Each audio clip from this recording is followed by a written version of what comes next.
Good morning guys. Wala akong maisip na DIY sa Navara natin ngayon eh. Kaya naisip ko mag-review na lang. After 6 years. Karamihan sa nagre-review ay ginagawa nila after 5 years. Itong sa akin medyo late na, but ngayon ko lang naisipan kasi wala akong magawang DIY eh. Sa mga marunong tumingin ng sasakyan, kapag ganito ang headlight, yan, ganyan ang headlight. Normally, Navara EL yan mga boss, mga kapites. So meaning 4x2 lang. But mayroon ding mga Navara Calibre EL nga 4x4 but limited release lang. So after 1 week, napalitan namin to ni Mrs. ng gulong. Wheel set ang napalitan after 1 week. At saka yung suspension niya guys.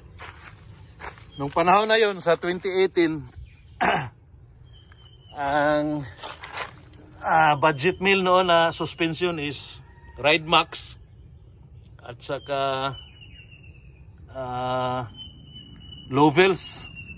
So yun yung ilagay namin ni Mrs. guys. So suspension plus 2 inches lift. Lovels plus Ride Max. So hanggang ngayon ayos pa naman. So 6 years na siya guys. Pagkatapos nun nilagyan namin ng maraming accessories. Pero sa experience namin guys, sa experience ko, kapag bago yung sasakyan nyo, huwag nyo munang punuin ng accessories. Kasi pagdating ng panahon, magsasawa ka eh. Katulad nito, ang accessories na nilagay namin, dito mayroon to siyang bull bar. I mean nudge bar na kuwan. MCC. Mamaya ipakita ko yung mga pictures. So, MCC nudge bar with LED lights.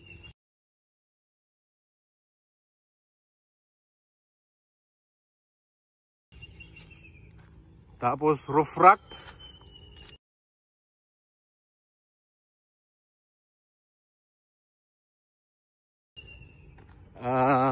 Roll bar.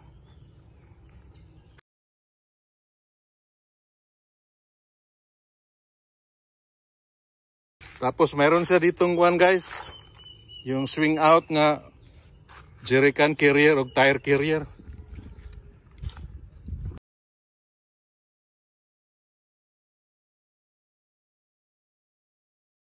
Pero mau lagi, sa katagalan guys, magsasawa ka sa accessories mo eh. Sa umpisa parang maganda tingnan dahil bago at saka sabihin nila na mayroon kang pera kasi marami ka accessories eh. Pero in the long run guys, magsasawa ka, ibibinta mo yung mga accessories mo. Para sa akin, through experience, kapag bago ang sasakyan mo, mas maganda pa rin guys na wheel set lang guys. I-lift mo lang siya at least 2 inches. Tapos gulong at saka rims lang, okay na yan guys. Huwag na yung mga accessories. Kasi magsasawa ka eh. Tapos yung mga garnish, wag na yung mga garnish guys. Mga garnish, wag na yan. Yung mga rubber ano rito, rubber trim, door trim, wag na yan. Kasi mayroon to dati, tinanggal ko kasi magkakalawang lang yan dyan eh. Ayan o. Magkakalawang yan. Pangit tingnan. So wag na, yung mga bagong sasakyan na walang door trim, wag nyo nang lagyan ng door trim. Maganda tingnan yung raw stock form lang niya guys, kaysa yung maraming abubot. Sabagay, depende sa may-ari. Pero mo lagi, kadugayan, sumhan ka. So kani siya, nagkuhan lang siya, 2 inches lift plus 2 inches body lift. Yan o, DIY lang yan guys. Inalis ko yung spare tire, nilagay ko dyan, no? Kasi sa katagalan nagdudumi. At saka it will take time kung kailangan mo siya. Ito magagamit to guys. Kasi minsan experience ko, mababa na yung krudo ko. Kumpiyansa ko ba, larga yapon ko. Sus, namatay guys. Nagali kay na ako yung jerican kuan. So nasudlan ako og kuan, fuel. So mura to guys, akong experience. Kung bago inyong sakyanan, ayaw sa ng mga accessories. Diretso na, ligid lang og kuan, ligid lang og rims, lift down 2 inches, gwapo na guys. So mao na yang itsura guys. Kung naka-on ta na ng ilaw. So natay ditch light diri guys. DIY install ya po na siya holder bracket. Lazada ra na guys. Film lang ng yelo. Pero kuha na siya. Lazada na tanan. DRL with signal light. Tapos dito, mayroon tayong ano dito, welcome light.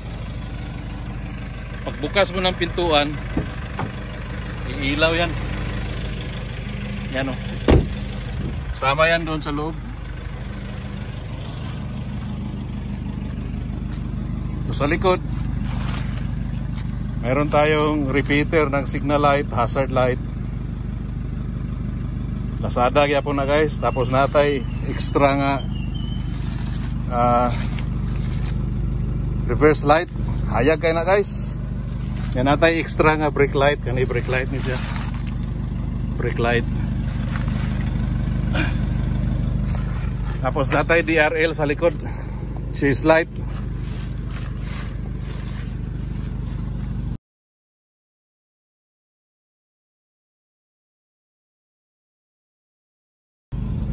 Tapos muning sound sa atong project nga kuan guys, muffler delete. Yan yung tunog niya guys. Muffler delete. Wala nang muffler to guys.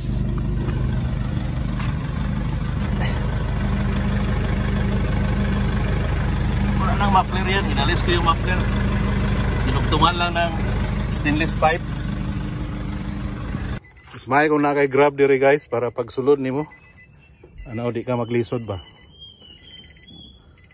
Dito dinisad sa likod na agi ako ni sa grab guys. DIY ra ni guys. Yan natay rear camera. Natay phone charger diri DIY gyapon na.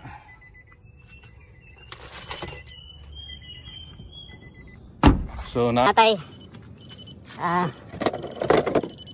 first aid kit, natay fire extinguisher, natay extra ropes.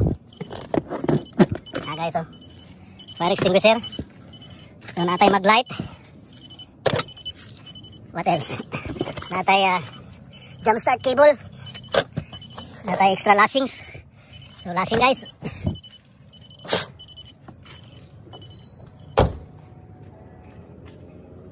So itong head unit guys, Lazada ya po ni guys. DIY install ya po na. Atong dashcam screenless, pero yang monitor na din sa head unit. Now, automatic reverse. Gawas ang reverse 360. Napo tayo 360 dito sa ibabaw. Yan natay kuan. Backing sensor diyan ako gibutang guys para siyempre kung mag-atras ka, tanaw ka sa center camera, center mirror. So diyan na lang dahil ang reading sa kuan. Pila ka meters yung kuan. Ang uban nga diri ibutang pero mas maayo diri ibutang guys. Kung mabutang mo backing sensor diri ang monitor. So muna guys. May mga toys akong bugoy-bugoy oh. Toys na sa iyang mama ug iya. Uban-uban na kada biyahe uban gina sila. Favorites. Thomas and Friends of si kuan cars. So kaya mong buksan nga ikaw lang. Nakahawid kag cellphone ano. Natay damper. Natay bus Europa. Dalawang set. Plus PIA, dalawang set din. So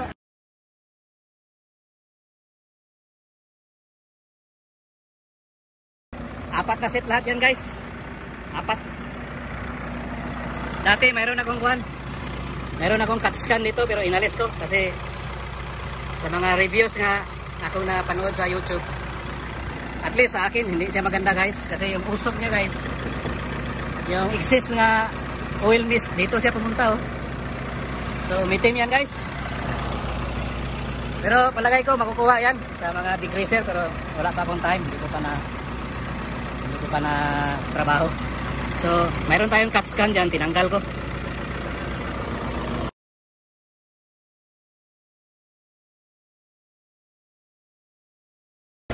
So yan ang itsura ng naka body lift guys, yung engine brake medyo tumaas yung body, naiwan yung makina pero hindi naman halata guys. So patunugin natin yung one guys para marinig ko yung sirbato. Naraw.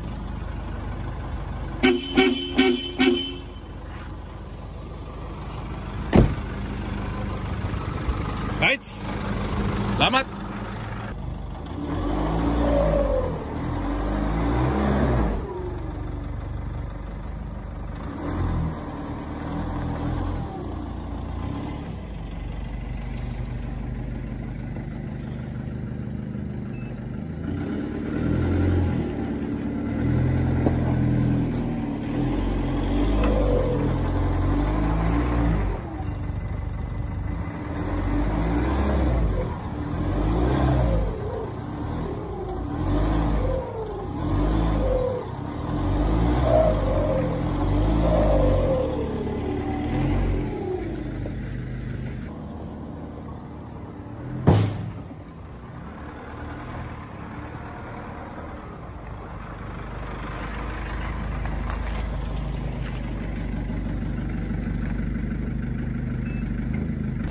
So final walk around ta guys.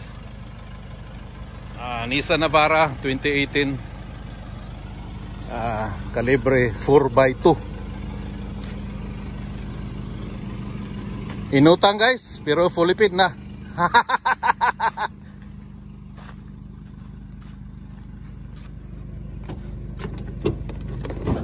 Hari tayo DIY yapon nga mating guys. Mas maganda yung mayroong mating kay saplot siya ba? Saplot hindi dudulas yung mga kuan mo. Kargamento. Tapos mayroon tayong pangsungkit dito guys. Para mayroon kang karga katulad yan. Yan oh. Akyat ka, hindi mo na kailangan ng kuan. Yung binibili pa na anong tawag doon sa step na yun. Ito lang guys. So makakyat ka na. Madali lang makyat. Dito mo ilagay. Yan. Tapos kuan, akyat ka na guys. Una tong kuan aftermarket nga kuan. Aftermarket nga antina. Kaya katungo sa kasangit sa mall. Sunod kang mall kasangit. Nakalis na magpunta guys. So muna panungkit na to guys. Yan ang ibutang oh. Lights. So nata YouTube channel guys. Ang uban ako mga DIY. Tanawan lang dito sa atong YouTube channel naraw. Kana. Muna atong YouTube channel mga DIY sa Navara. Marumi siya guys. Magwashing tayo. DIY washing lang para tipid-tipid. Tipid guys, DIY washing. Lights. Nakauwi na tayo sa bahay guys. Mayroon lang tayong binili na kuan. Isang bag ng simento at saka sand and gravel. Kasi may project tayong konti na i-DIY din natin mamaya or bukas sa weekend. So ito yung additional ko na kuan guys, review sa Navara natin. Itong dinagdag ko, kung magdagdag kayo ng ganito guys. Ayos to, sa Shopee lang to guys or Lazada, marami yan. Ang problema lang nito kasi dati nasanay ako na pag liliko ako ganyan, one hand, minsan nakaganyan yung kamay ko. So, delikado guys, minsan sumasabit dito kasi nasanay ako na wala to eh. Kaya kung maglagay kayo nito, yan, reminder lang yan guys na pag liliko kayo, huwag niyong ibuka yung mga daliri nyo kasi sasabit dito. Nangyari nga sa akin ilang beses na. So pangalawang car namin to ni Mrs. guys. Ang una kasi yung Innova. Tapos nagkaroon tayo ng konting negosyo. Mahirap kasi kargahan ng mga purified water yung Innova eh. Kawawa doon sa loob yung mga galon.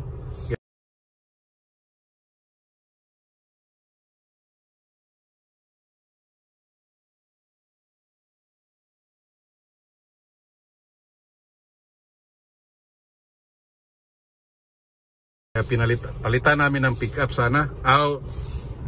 Papalitan namin ng pickup. Una, ang balak namin is Toyota Hilux. Kaso nung 2018, yung time na yun, napakahabang pila. Long line yung kung kukuha ka ng Hilux dito sa amin. Long line, nag-apply pa nga kami sa Toyota Manila Bay. Kasi gusto talaga namin yung Toyota Hilux dati. Kasi from Innova gusto namin mag-Hilux na. Ngayon napakahaba ng ng line. So sinubukan namin na pumunta sa Nissan Cagayan de Oro. Ayun. In 1 week, in just a week time, lumabas itong namin. Navara Calibre. So yun yung background guys kung bakit tayo nagkaroon ng Nissan Navara. Yung gulong ko guys is 33, 0 offset, kaya medyo nakalabas yung gulong natin. 33, 12.5, 17. So yung reason na nilagay ko yung spare tire ko sa likod dyan sa bed at hindi na doon sa ilalim kasi para mas mabilis mo siyang magamit at saka madali mong mamonitor yung yung tire pressure niya. Kung mag-check ka ng mga gulong mong 4, halimbawa magdagdag ka ng hangin, so pati yung spare mo madali mo na ring madagdagan, ma-check mo siya every time na mag-check ka sa yung 4 na gulong na nakakabit, pati yung spare mo check mo na rin kaagad kasi mahirap yung nandun siya sa ilalim hindi mo malaman na nag-deflate na pala siya. Katulad nung sa akin before, nung tinanggal ko siya kasi yun nga, napakatagal. Lalo na kung sa gabi mangyari yung ma-flatan ka, mahirapan ka. So, nilagay ko siya sa likod para madali kong ma-monitor kasi nung pagtingin ko, pagtanggal ko, mababa na yung pressure niya. Kaya, ngayon, every time mag-check ako sa mga gulong ko, pati siya madali kong ma-check. So ito pa guys, yung armrest ng Navara, medyo mababa, so nilagyan ko to ng guys. Bumili ako sa Lazada ng cushion para tumaas siya ba, kasi mababa siya Tapos yung suspension natin, yung tawag dito, yung Ride Max at saka low wheels, siyempre malapad na yung gulong natin kaya tumagtag talaga siya kumpara mo sa stock. Pero very minimal naman. Ang kuwan naman dyan para tumaas siya, dipinsa sa kuwan, dipinsa sa baha ba. Hindi naman tayo off-roader kaya budget meal lang na kuwan, suspension lift. Minsan lang tayo pumupunta sa mga medyo maputik. Naka-mud tires tayo pero hindi naman talaga tayo off-roader, pangkuan lang yan, papugi lang ba. So kung bago mong Navara guys, kung gusto ka magkuan, palit o gulong, as early as possible palitan mo na ng kuan kung anong gusto mong ipalit. Mas maganda yung all-terrain lang kay mud tires medyo kuan talaga siya, medyo may ingay talaga siya. Pero itong napili ko, hindi naman masyado. Mayroon akong kuhan dyan, review sa YouTube ko. Kasi pag maaga mong mapalitan, pwede mo i-trade in yung gulong mo. Mas mahal pa ang value nila. Ang tawag dito, trade in value. Tapos ito palang head unit natin guys. Ano lang to, Lazada lang to. I don't know, Lazada or Shopee ko nakuha to. 10.1 inch ata to. Tapos DIY install. Maganda to guys kasi 7,000 lang ata to dati. 6 or 7,000. Pwede mong palitan yung screen nya. Halimbawa, may mga picture ka ng sarili mong Navara, katulad nito.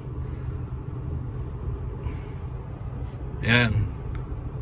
Sa gallery, Pili ka lang ng kuan, ilagay mo sa kuan, ilagay mo sa USB yung ano mo, galing sa laptop mo. Picturean mo yung sarili mong nabara, tapos pasok mo rito. Pwede mo siyang gawing kuan, pwede mo siyang gawing screensaver. Yan, pindi sa'yo kung anong ilagay mo. Yan yung itsura niya dati, oh. Mayroon siyang nudge bar. So kumpleto to ng kuan, guys. Kumpleto to ng mga apps.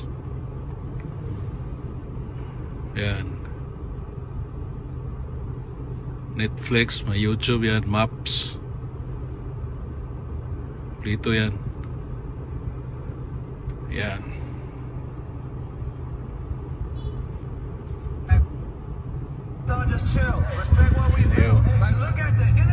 Mangita lang sa Lazada o sa Shopee. Daghan na siya. Yang pag-install, plug and play naman na. Plug and play na siya. Naaday tayo kuhan, guys. Natay underseat nga kuhan. Philips. Underseat nga sa bumper. Okay na, pang nabara o pang pick up, kusog na siya.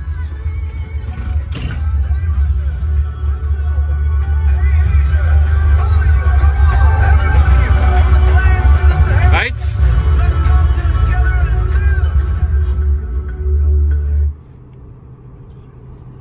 So dagan ni siya, guys, dagan. Nya itong dashcam naara dia sa head unit. Mag-review ka sa kuan. Playback.